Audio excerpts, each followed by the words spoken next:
श्री गुरुवे नमः। आनंदम आनंदकर प्रसन्नम ज्ञानस्वरूपम निजबोधियुक्तम योगींद्रम ईशं भवरोगवैद्यम श्रीमद्गुरुं नित्यम अहम नमामि। ओम शांति शांति शांति। प्रणाम भवन। श्वेता श्वेत्रोपनिषद स्वामी श्री अखंडानंद सरस्वती जी महाराज का दिव्य ग्रंथ, जिसमें भगवान हमारा 40वां प्रवचन चल रहा है, जीव के दुख का कारण, भाग 2। और पेज नंबर चलेगा 546 से आगे ले रहा हूँ भगवान। तो हमारी एक व्याख्या चलनी थी, समानम वृक्षम परिशस्व जाते। तो अच्छा, आलिंगन में भी कोई अंतर नहीं है। जैसे जीव लिपटा हुआ है शरीर में, ऐसे ईश्वर भी लिपटा हुआ है, क्योंकि अभिन्न निमित्तोपादान कारण रूप ईश्वर जो है, यह निश्चित रूप से समझना। ये हमारे जितने वैदिक संप्रदाय हैं, अद्वैत वेदांत, विशिष्टाद्वैत वेदांत, द्वैत अद्वैत वेदांत, विशुद्ध अद्वैत वेदांत, ये सब जगत का अभिन्न निमित्तोपादान कारण ईश्वर को मानते हैं।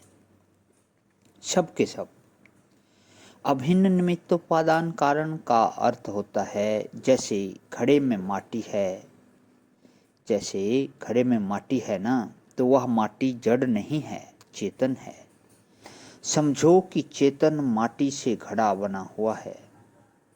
निमित्त से चेतनता और उपादान से जड़ता दोनों भासती हैं। अलग अलग और अभिन्न निमित्तोपादान कारण का अर्थ है कि चेतन ब्रह्म स्वयं एक विश्व ब्रह्मांड बना हुआ है। तो माधवाचार्य जी महाराज जीव को तो बिल्कुल अलग मानते हैं, लेकिन जगत को बिल्कुल अलग नहीं मानते हैं। भला निम्बकाचार्य जी महाराज भी कारणावस्था में जगत को ईश्वर से एक मानते हैं। श्री रामानुजाचार्य जी महाराज भी जगत को कारणावस्था में एक मानते हैं। तो प्रत्येक औपनिषद कारणावादी को समझो। जैसे मृत्तिका घट में, यह दृष्टांत तो सभी को मान्य है ना। जेवर में सोना और घड़े में मिट्टी और औजार में लोहा, वह तो उपनिषद का दृष्टांत है। एक विज्ञान से सर्व विज्ञान, सर्व संप्रदाय को मान्य है। तो इस वृक्ष में ईश्वर लिपटा हुआ है।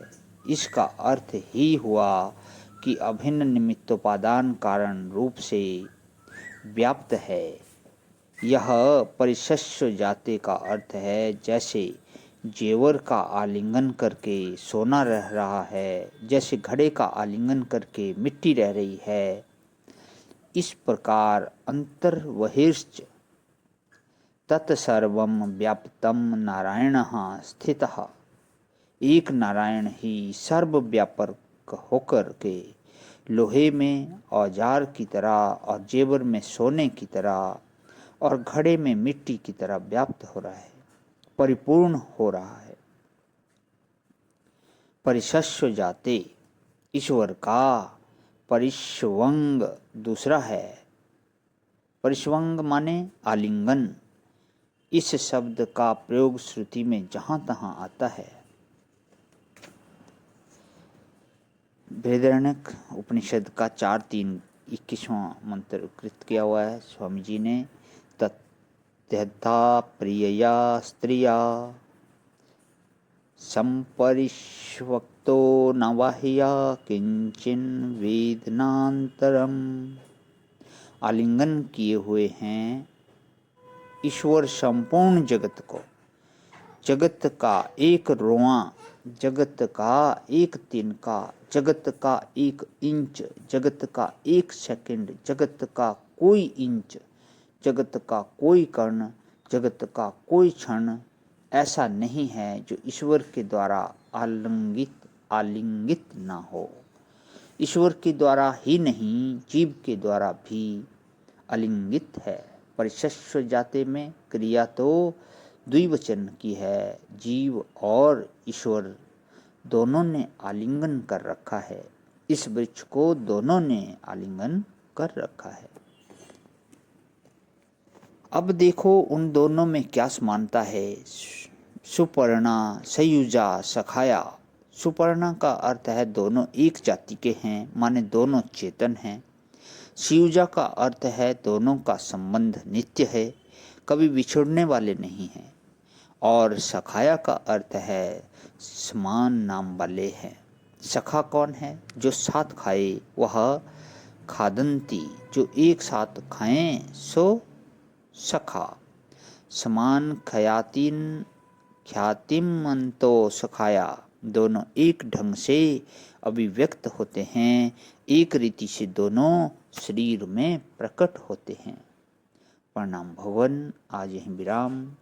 ओम शांति शांति शांति। प्रणाम भवन।